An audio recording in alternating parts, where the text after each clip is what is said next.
வெற்றிலை தீப வழிபாடு வந்து நம்ம போட்டுட்டு வரும்பொழுது நம்ம வேண்டுதல்கள்லாம் வந்து நிறைவேறும்னு சொல்லுவாங்க. வெற்றிலை தீபம் வந்து பார்த்தீங்கன்னா செவ்வாய், வெள்ளி, கிருத்திகை நட்சத்திரம், சஷ்டி திதி, அதுக்கப்புறம் பௌர்ணமி நாட்கள்லாம் வந்து தாராளமாக நம்ம வெற்றிலை தீபம் வந்து போடலாம்.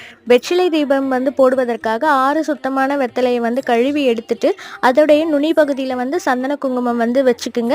6 வெற்றிலைக்கு மேலே 6 அகலும் வந்து வச்சு நம்ம ஏற்றலாம். இல்லைன்னா ஒரு தீபம் மட்டும் வந்து வச்சு ஏற்றலாம். 6 அகல் வந்து ஏற்றும் பொழுது வந்து ஒவ்வொரு அகல்லையும் ஒவ்வொரு காம்பை வந்து நம்ம போடணும். இது போன்ற ஒரு அகல் தீபம் வந்து நீங்க போடுறீங்கன்னா அந்த 6 காம்பையுமே வந்து ஒரே ஒரு அகல்ல வந்து நீங்க போட்டுக்கலாம்.